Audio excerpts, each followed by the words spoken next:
قرآن قرآن پاک کی آیت ہے، یہ ہے فضائل صدقات. فضائل صدقات میں پیج نمبر 22، 23، 24 اور 25. یہ ہے غصے کے بارے میں قرآن پاک کی آیت ہے. اعوذ باللہ من الشیطان الرجیم، بسم اللہ الرحمن الرحیم. وسارعوا الی مغفرۃ من ربکم وجنۃ عرضها السماوات والارض اعدت للمتقین الذین ينفقون فی السراء والضراء والکاظمین الغیظ والعافین عن الناس واللہ یحب المحسنین.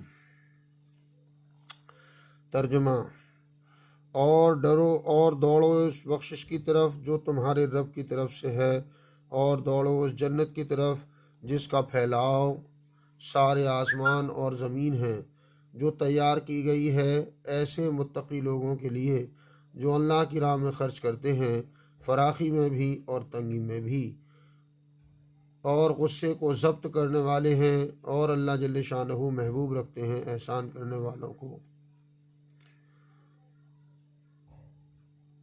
اور دوڑو اس بخشش کی طرف جو تمہارے رب کی طرف سے ہے، اور دوڑو اس جنت کی طرف جس کا پھیلاؤ سارے آسمان اور زمین ہیں، جو تیار کی گئی ہے ایسے متقی لوگوں کے لیے جو اللہ کی راہ میں خرچ کرتے ہیں، فراخی میں بھی اور تنگی میں بھی، اور غصے کو ضبط کرنے والے ہیں، اور اللہ جل شانہ محبوب رکھتے ہیں احسان کرنے والوں کو. فائدہ: علماء نے لکھا ہے کہ بعض لوگوں نے بنی اسرائیل کی اس بات پر رشک کیا تھا کہ جب کوئی شخص ان میں سے گناہ کرتا تو اس کے دروازے پر وہ لکھا ہوا ہوتا، اور اس کا کفارہ بھی کہ فلاں کام اس گناہ کے کفارے میں کیا جائے، مثلا ناک کاٹ دی جائے، کان کاٹ دیا جائے وغیرہ وغیرہ. ان حضرات کو اس پر رشک تھا کہ کفارہ ادا کرنے سے اس گناہ کے زائل ہو جانے کا یقین تھا، اور گناہ کی اہمیت ان حضرات کی نگاہ میں اتنی سخت تھی کہ اس قسم کی سزاؤں کو بھی اس کے مقابلے میں ہلکا اور قابل رشک سمجھتے تھے. ان حضرات کے جو واقعات حدیث کی کتابوں میں آتے ہیں وہ واقعی ایسے ہی ہیں کہ بشریت سے کسی گناہ کے سرزد ہو جانے کے بعد اس کی ہیبت اور اہمیت ان پر بہت زیادہ مسلط ہو جاتی. مرد تو مرد تھے ہی، عورتوں میں بھی یہی جذبہ تھا. ایک عورت سے زنا صادر ہو گیا، خود حضور پاک صلی اللہ علیہ وسلم کی خدمت میں حاضر ہوئیں، خود اعتراف جرم کیا، اور گناہ سے پاک ہونے کی شوق میں اپنے آپ کو سنگسار ہونے کے لیے پیش کیا، اور سنگسار ہو گئیں. کیوں؟ اس لیے کہ گناہ کی ہیبت ان کے دل میں اس مرنے سے بہت زیادہ تھی. نماز پڑھتے ہوئے حضرت ابو طلحہ رضی اللہ تعالیٰ عنہ کے دل میں اپنے باپ کا خیال گزر گیا. اس کو اللہ کے راستے میں صدقہ کر کے چین پڑی. محض اس غیرت میں کہ نماز میں دنیا کی چیز کا خیال آ گیا. ایسی چیز جو نماز میں اپنی طرف متوجہ کر لے اپنے پاس نہیں رکھنی. ایک اور انصاری کے ساتھ بھی اس قسم کا قصہ گزرا کہ کھجوریں شباب پر آ رہی تھیں. نماز میں ان کا خیال آ گیا کہ کیسی پک رہی ہیں. حضرت عثمان رضی اللہ تعالیٰ کی خلافت کا زمانہ تھا. ان کی خدمت میں حاضر ہو کر باغ کا قصہ ذکر کر کے ان کے حوالے کر دیا، جس کو انہوں نے 50,000 درہم میں فروخت کر کے اس کی قیمت دینی کاموں میں خرچ کر دی. حضرت ابوبکر صدیق رضی اللہ عنہ نے ایک مشتبہ لقمہ ایک مرتبہ غلطی سے کھا لیا. بار بار پانی پی کر کہہ کی کہ وہ ناجائز لقمہ بدن کا جز نہ بن جائے. بہت سے واقعات ان حضرات کے اپنے رسالے حکایتی صحابہ میں لکھ چکا ہوں. ایسی حالت میں ان حضرات کو اگر اس پر رشک ہو کہ بنو اسرائیل کے گناہوں کا کفارہ ان کو معلوم ہو جاتا تھا اور اس سے گناہ زائل ہو جاتا تھا، بے محل نہیں. ہم نا اہلوں کا ذہن بھی یہاں تک نہیں پہنچتا کہ گناہ اس قدر سخت چیز ہے۔ غرض ان حضرات کے اس رشک پر اللہ جل شانہ نے اپنے لطف و کرم اور اپنے محبوب سید المرسلین صلی اللہ علیہ وسلم کی امت پر فضل و انعام کی وجہ سے یہ آیت شریفہ نازل فرمائی کہ ایسے نیک کاموں کی طرف دوڑو جن سے اللہ جل شانہ کی مغفرت میسر ہو جائے۔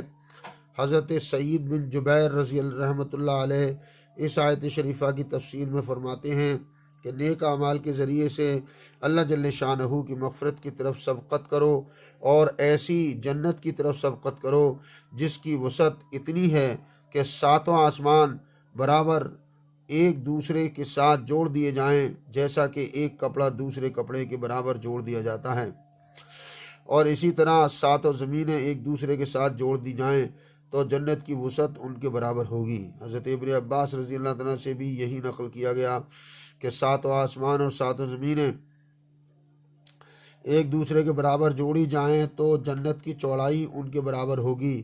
حضرت ابن عباس رضی اللہ تعالیٰ کے غلام حضرت قریب رضی اللہ تعالیٰ فرماتے ہیں کہ مجھے حضرت ابن عباس رضی اللہ تعالیٰ نے تورات کے ایک عالم کے پاس بھیجا اور ان کی کتابوں سے جنت کی وسعت کا حال دریافت کیا۔ انہوں نے حضرت موسیٰ علیہ نبی علیہ الصلوۃ والسلام کے صحیفے نکالے اور ان کو دیکھ کر بتایا کہ جنت کی چوڑائی اتنی ہے کہ ساتوں آسمان اور ساتوں زمینیں ایک دوسرے کے ساتھ جوڑ دی جائیں تو اس کے برابر ہوں۔ یہ تو چوڑائی ہے اور اس کی لمبائی کا حال اللہ ہی کو معلوم ہے۔ حضرت انس رضی اللہ تعالیٰ فرماتے ہیں کہ جنگ بدر میں حضور اکرم صلی اللہ علیہ وسلم نے فرمایا کہ لوگوں ایسی جنت کی طرف بڑھو جس کی چوڑائی سارے آسمان اور زمین ہے۔ حضرت عمیر بن حمام انصاری رضی اللہ تعالیٰ عنہ نے تعجب سے عرض کیا کہ یا رسول اللہ صلی اللہ علیہ وسلم، ایسی جنت جس کی چوڑائی اتنی زیادہ ہے؟ حضور صلی اللہ علیہ وسلم نے فرمایا کہ بے شک۔ حضرت عمیر نے عرض کیا کہ واہ واہ یا رسول اللہ، خدا کی قسم میں اس میں داخل ہونے والوں میں ضرور ہوں گا۔ حضور پاک صلی اللہ علیہ وسلم نے فرمایا کہ ہاں تم اس میں جانے والوں میں ہو۔ اس کے بعد حضرت عمیر رضی اللہ عنہ نے چند کھجوریں اونٹ کے ہودس میں سے نکال کر کھانا شروع کی کہ لڑنے کی طاقت پیدا ہو۔ پھر کہنے لگے کہ ان کھجوروں کے کھا چکنے کا انتظار تو بڑی لمبی زندگی ہے۔ یہ کہہ کر ان کو پھینک کر لڑائی کی جگہ چل دیے اور لڑتے لڑتے شہید ہو گئے۔ اس آیت شریفہ میں مومنین کی ایک خاص مدح اور تعریف یہ بھی ذکر کی گئی کہ غصے کو پینے والے اور لوگوں کو معاف کرنے والے یہ بڑی اونچی اور خاص صفت ہے۔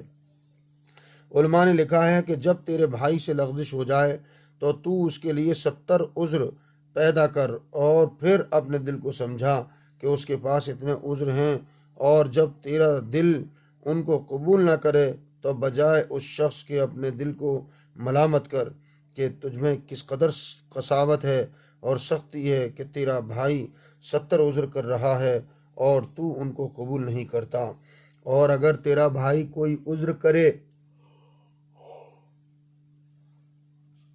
تو اس کو قبول کر، اس لیے کہ حضور پاک صلی اللہ علیہ وسلم کا ارشاد ہے کہ جس شخص کے پاس کوئی عذر کرے اور وہ قبول نہ کرے تو اس پر اتنا گناہ ہوتا ہے جتنا چنگی کے محرر کو۔ حضور صلی اللہ علیہ وسلم مومن کی یہ صفت بتائی ہے کہ جلدی غصہ آ جائے اور جلدی ہی زائل ہو جائے۔ یہ نہیں فرمایا کہ غصہ نہ آتا ہو، بلکہ یہ فرمایا کہ جلدی زائل ہو جاتا ہو۔ امام شافعی رحمۃ اللہ علیہ کا ارشاد ہے کہ جس کو غصے کی بات پر غصہ نہ آتا ہو وہ گدھا ہے، اور جو راضی کرنے پر راضی نہ ہو وہ شیطان ہے۔ اسی لیے حق تعالی شانہ نے غصے کو پینے والے فرمایا، یہ نہیں فرمایا کہ ان کو غصہ نہ آتا ہو۔ حضور اقدس صلی اللہ علیہ وسلم کا ارشاد ہے کہ جو شخص ایسی حالت میں غصے کو پی لے کہ اس کو پورا کرنے پر قادر ہو تو حق تعالی شانہ اس کو امن اور ایمان سے بھرپور کرتے ہیں۔ یعنی مجبوری کا نام صبر تو ہر جگہ ہوتا ہے، کمال یہ ہے کہ قدرت کے باوجود صبر کرے۔ ایک اور حدیث میں ہے کہ آدمی غصے کا گھونٹ پی ڈالے اس سے زیادہ پسندیدہ کوئی گھونٹ اللہ جل شانہ کے نزدیک نہیں ہے۔ جو اس گھونٹ کو پی لے حق تعالی شانہ اس کے باطن کو ایمان سے بھر دیتے ہیں۔ ایک اور حدیث میں ہے کہ جو شخص قدرت کے باوجود غصہ پی جائے، اللہ تعالی شانہ قیامت میں ساری مخلوق کے سامنے اس کو بلا کر فرمائیں گے کہ جس حور کو دل چاہے انتخاب کر لے۔ حضور پاک صلی اللہ علیہ وسلم کا ارشاد ہے کہ بہادر وہ نہیں ہے جو دوسرے کو پچھاڑ دے، بہادر وہ ہے جو غصے میں اپنے اوپر قابو پا لے۔ حضرت علی بن امام حسین رضی اللہ تعالیٰ عنہ کی ایک باندی ان کو وضو کرا رہی تھی کہ لوٹا ہاتھ سے گرا جس سے اس کا منہ زخمی ہو گیا۔ انہوں نے تیز نگاہ سے باندی کو دیکھا، وہ کہنے لگی اللہ تعالیٰ کا ارشاد ہے والکاظمین الغیظ۔ حضرت علی رضی اللہ عنہ نے فرمایا کہ میں نے اپنا غصہ پی لیا۔ اس نے پھر پڑھا والعافین عن الناس، آپ نے فرمایا تجھے اللہ تعالیٰ معاف کرے۔ اس نے پڑھا اللہ واللہ یحب المحسنین، اس نے پڑھا واللہ یحب المحسنین، آپ نے فرمایا تو آزاد ہے۔ ایک مرتبہ ایک مہمان کے لیے ان کا غلام گرم گرم گوشت کا پیالہ لا رہا تھا، وہ ان کے چھوٹے بچے کے سر پر گرا، وہ مر گیا۔ اس نے آپ نے غلام سے فرمایا کہ تو آزاد ہے، اور خود بچے کی تجہیز و تکفین میں لگ گئے۔ اللہ تعالیٰ عمل کی توفیق نصیب فرمائے۔ وآخر دعوانا الحمدللہ رب العالمین۔